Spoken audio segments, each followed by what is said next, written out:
मां, कुश्ती मेरे से जीत गई, मैं हार गई, माफ करना।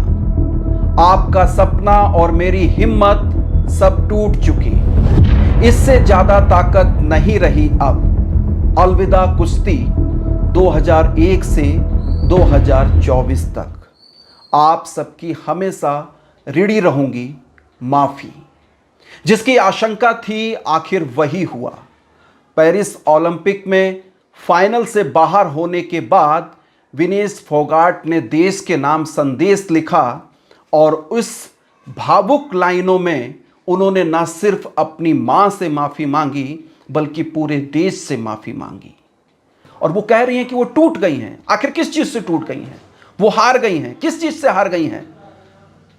वो खेल और खिलाड़ी से नहीं हारी हैं, वो हमारे देश की व्यवस्था से हारी हैं, हमारे देश के पॉलिटिशियन से हारी हैं, हमारी देश की सरकार से हारी हैं। जिस सरकार के खिलाफ वो 2023 में आंदोलन कर रही थी, जिस सांसद के खिलाफ वो 2023 में आंदोलन कर रही थी, जिस ब्रजभूषण सिंह के खिलाफ जो कुश्ती महासंघ के अध्यक्ष हैं, बड़ी बेशर्मी के साथ लास्ट तक, बहुत अंत तक सरकार ने बचाने का काम किया। तो अपने सिस्टम से वो हारी हैं, वो अपने सिस्टम के आगे टूट चुकी हैं।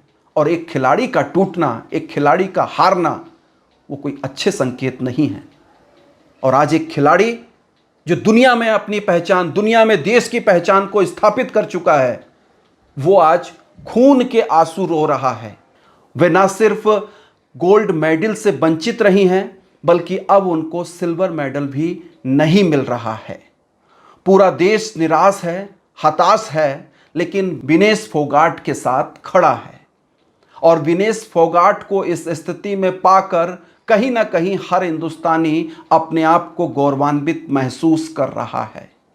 क्योंकि यह कह पाना अभी मुश्किल है, क्या वास्तव में 100 ग्राम वजन ज्यादा होने की वजह से विनेश फोगाट फाइनल कुश्ती से बाहर हुई हैं या उनके खिलाफ कोई गहरी साजिश हुई है? आखिर भारतीय ओलंपिक महासंघ ने क्या किया? भारतीय कुश्ती महासंघ ने आखिर क्या किया? ओलंपिक महासंघ के इस निर्णय के बाद भारतीय सरकार का क्या रवैया रहा? यह बहुत महत्वपूर्ण है।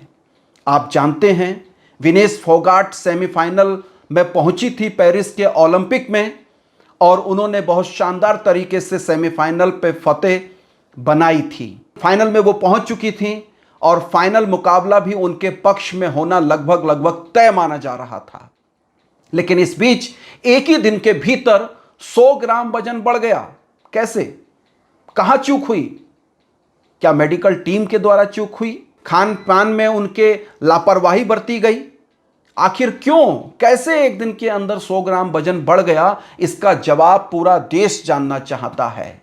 लेकिन बेशर्म नेता, बेशर्म मंत्री जब संसद के अंदर तमाम विपक्षी पार्टियों के सांसद इस मामले पर बोल रहे थे और सरकार की प्रतिक्रिया जानना चाह रहे थे, तब देश के केंद्रीय खेल मंत्री बहुत ही शर्मनाक तरीके से सरकार का रवैया रखने के साथ साथ यह बता रहे थे कि विनेश फोगाट पर आखिर सरकार ने कितना खर्च किया है।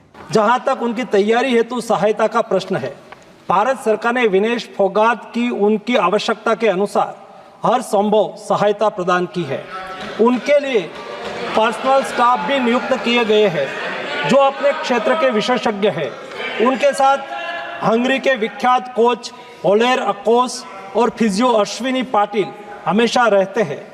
इनको ओलंपिक के लिए इनके अतिरिक्त व्यक्तिगत सहायक स्टाफ जैसे विभिन्न sparring partners, strength of conditioning विशेषज्ञ के लिए वित्तीय सहायता प्रदान की गई, जिसका विवरण इस प्रकार है।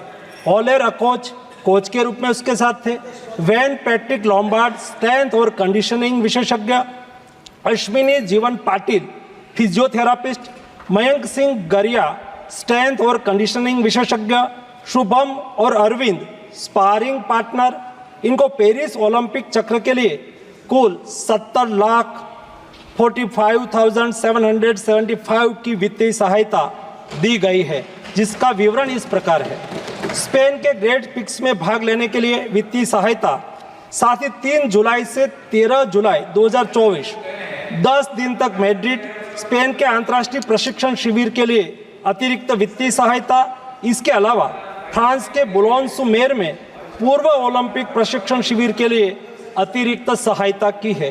आप मजाक बनाते हैं।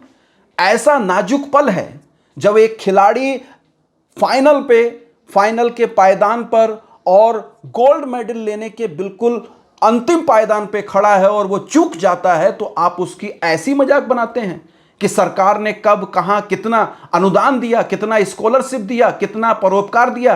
अरे कोई एहसान किया है क्या सरकार ने? अरे मंत्री महोदय, जो पैसा विनेश फोगाट पर खर्च हुआ है वो क्या तुम्हारी ससुराल से आया था?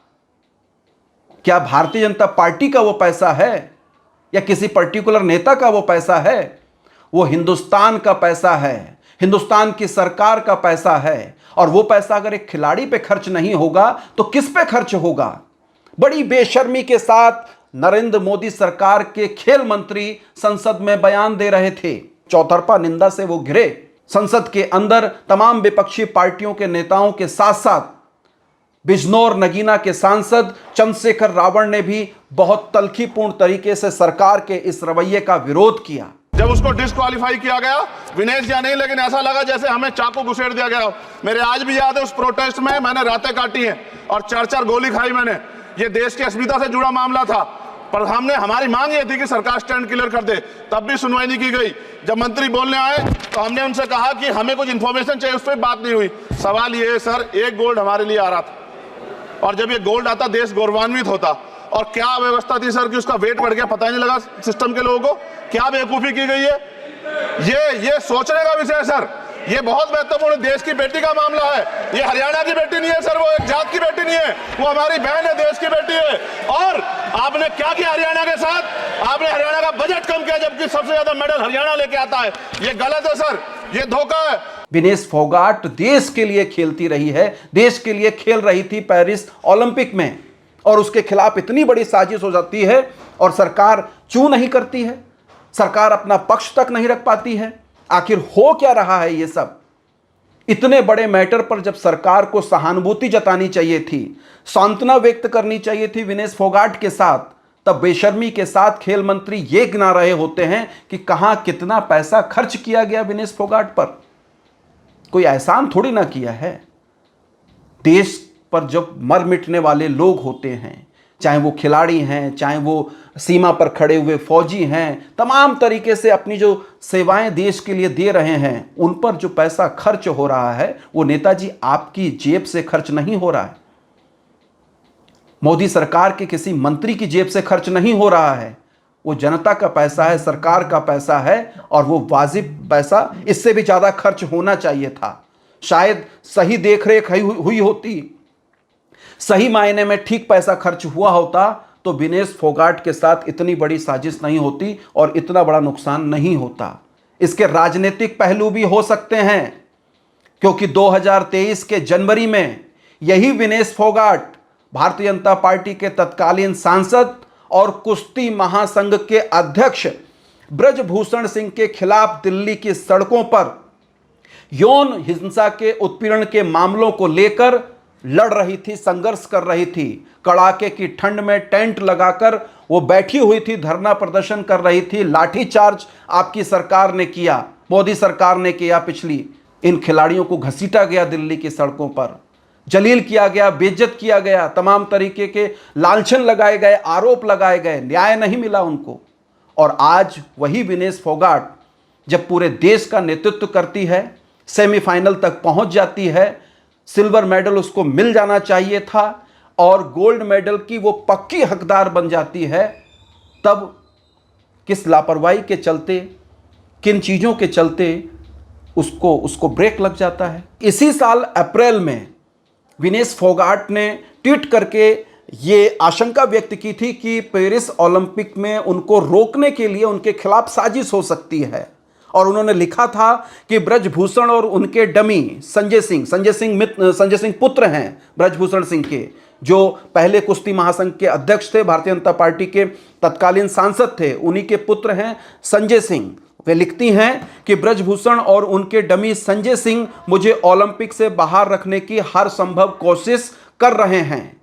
क्या हो अगर कोच मेरे पानी में कुछ मिला दे और मुझे डोपिंग में फंसा दे। यानी कि खाने पीने के साथ खिलवाड़ हो सकता है। इस बात की आशंका विनेश फोगाट को अप्रैल में भी थी और उनको डिस्क्वालीफाई कर दिया जाएगा, इसकी आशंका थी। और वो लगातार भारतीय कुश्ती महासंघ पर यह आरोप लगा रही थी कि उनके साथ कोई साजिश हो सकती है। क्या वास्तव में वो किसी राजनीतिक साजिश का शिकार हुई हैं? आप याद करिए विनेश फोगाट का वो समय जब वो 6 महीने से ज़्यादा दिल्ली की सड़कों पर रोती रहीं, गिड़गिड़ाती रहीं, न्याय मांगती रहीं, न्याय की भीख मांगती रहीं, मार खाई, जलालत झेली, आरोप झेले, रोई पीटी, सब कुछ हुआ उनके साथ। इस देश का सिस्टम, इस देश की तत्कालीन सरकार, इस देश के नेता तब नहीं जागे। और आज जब पूरा देश उनको सलाम कर रहा है तो हरियाणा सरकार भी लाज बचाने के लिए, क्योंकि मत भूलिए कि हरियाणा में भी भाजपा की सरकार है, अपनी पार्टी की लाज बचाने के लिए शायद ये ऐलान करते हैं कि सिल्वर मेडल का हकदार जो खिलाड़ी होता है वो सारी सुविधाएं उसको दी जाएंगी। अच्छी बात है, स्वागत होना चाहिए। अब विनेश फोगाट को तय करना है कि वो क्या ये सुविधाएं लेंगी नहीं लेंगी, क्योंकि जिस सिस्टम ने, जिस सरकार ने उनको तोड़ के रख दिया, उनको हरा के रख दिया, उनको खून के आंसू रोने के लिए मजबूर कर दिया, वो सिसकती रहीं, विवशता के आगे निराश होती रहीं, तड़पती रहीं, इस सिस्टम के आगे न्याय के लिए वो इन सरकारी सुविधाओं को स्वीकार करेंगी? ये बड़ा सवाल है। जिंदगी में हर चीज को जीतना ही कोई जीत नहीं। कुछ चीजें हार के जीतने में जो मजा है वो जीत के जीतने में नहीं। बेशक विनेश फोगाट पेरिस ओलंपिक का फाइनल नहीं जीत पाई, सेमीफाइनल जीतने के बावजूद भी उनको सिल्वर नहीं मिल पा रहा है, लेकिन उन्होंने जो करोड़ों करोड़ हिंदुस्तानियों का जो दिल जीता है और पूरी दुनिया के खेल प्रेमियों में अपने लिए जो जगह बनाई है, वो तमाम जीत से, किसी भी बड़ी से बड़ी जीत से ज़्यादा महत्वपूर्ण है। बने रहिए अनसुनी आवाज़ के साथ। अनसुनी आवाज़ चैनल को सब्सक्राइब कीजिए। बहुत शुक्रिया, धन्यवाद, नमस्कार।